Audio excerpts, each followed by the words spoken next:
Halo hai, Sobat GP kembali hadir untuk menemani pagi kalian dengan update berita seputar Grand Prix dunia. Bos tim Ducati, Davide Tardozzi mengecam fans Italia yang mencemooh Marquez di podium MotoGP San Marino akhir pekan lalu. Seperti diketahui, Marc Marquez mendapat sorakan cemooh dari para tifosi ketika berselebrasi sebelum menaiki tangga podium. Hal ini rupanya membuat Tardozzi merasa geram. Lewat Diario AS, pria asal Italia itu menyatakan rasa kecewanya. Saya sama sekali tak suka teriakan penonton ke pembalap di podium. Seorang 8 kali juara dunia menang hari ini. Dia bukan penjahat. Dia pembalap yang hebat dan kami telah melakukan taruhan besar padanya tahun depan. Kami akan punya tim hebat. MotoGP dikabarkan serius ingin memperkenalkan komunikasi radio ala Formula One mulai musim 2025. Penggunaan komunikasi radio ini sempat diulas dalam rapat Dorna dengan seluruh tim peserta MotoGP di Misano, di mana komunikasi radio berpotensi diterapkan mulai 2025 sebagai pendukung tingkat keselamatan. Saat tes pasca balap di Misano, perangkat ini kembali diuji coba.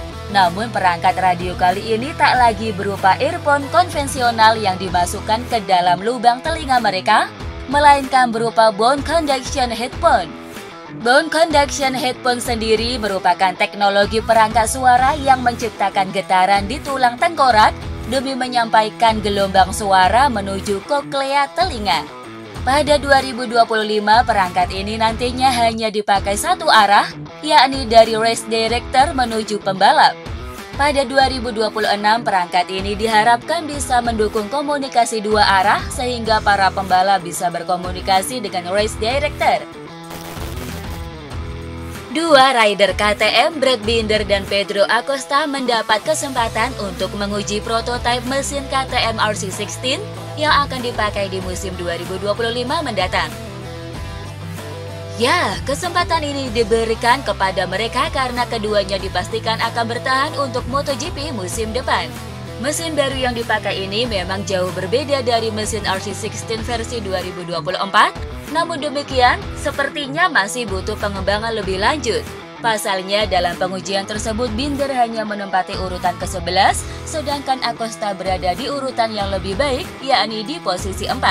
Selain mesin, KTM juga memperkenalkan paket aero baru yang terletak di bagian buritan motor RC16 dan juga knalpot baru yang jauh berbeda dari sebelumnya. Marc Marquez memberikan komentarnya usai mencoba ban baru Michelin di tes pasca balap Misano. Sebagaimana diketahui, pihak MotoGP mewajibkan beberapa hal untuk diuji dalam tes tersebut. Salah satunya adalah pengujian ban baru dari Michelin. Usai mencoba menggunakan ban tersebut, The Baby Alien sendiri memberikan respon positif. Ban ini aneh. Pada beberapa putaran pertama terasa sangat aneh, tetapi seiring putaran berikutnya kami semakin percaya diri. Stabilitasnya sangat bagus, tetapi bagi saya mereka masih perlu sedikit meningkatkan kelincahannya. Motornya menjadi lebih berat lagi. Seperti halnya dengan aerodinamika motornya semakin berat. Terutama mengubah arah lebih rumit, tetapi stabilitas pengereman lebih baik. Senada dengan Marquez, Pecco Bagnaia juga merasa optimis dengan ban baru yang dikembangkan Michelin. Dilansir dari Motorcycle Sport, setelah mencoba beberapa lap dengan ban baru tersebut, Pecco mengatakan bahwa ban itu sesuai dengan apa yang ia harapkan. Saya menyukainya karena itu adalah sesuatu yang benar-benar saya butuhkan. Karena saya seorang pembalap yang sering menggunakan rem saat memasuki tikungan. Dengan ban ini sangat bagus. Lebih sulit untuk mengubah arah, tetapi saya sangat menyukai cengkramannya. Meski sempat absen di balapan utama MotoGP San Marino, Luca Marini ikut ambil bagian pada tes Misano yang digelar pada hari Senin lalu. Ada sejumlah hal baru yang harus diuji oleh adik dari Valentino Rossi itu, di mana yang paling menonjol adalah fairing baru yang sekilas mirip dengan fairing Desmosedici GP24. Marini mengakhiri tes di posisi ke-21, namun demikian ia mengaku telah memperoleh beberapa hal positif dari pengujian itu. Rider bernomor 10 ini merasa telah ada banyak perubahan positif dari RC23V, namun demikian ia berharap Honda bisa melakukan pengembangan lebih lanjut sesuai dengan masukan-masukan dari para rider saat tes tersebut. Raul Fernandez merasa puas dengan hasil tes di Misano. Sebagai satu-satunya pembalap Aprilia yang akan bertahan pada MotoGP 2025 mendatang, Raul Fernandez ambil bagian pada tes lanjutan di Misano.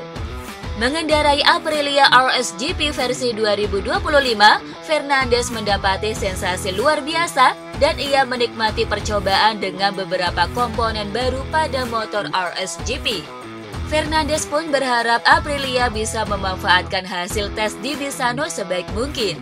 Besar harapannya untuk bisa memiliki motor yang lebih kencang di masa mendatang.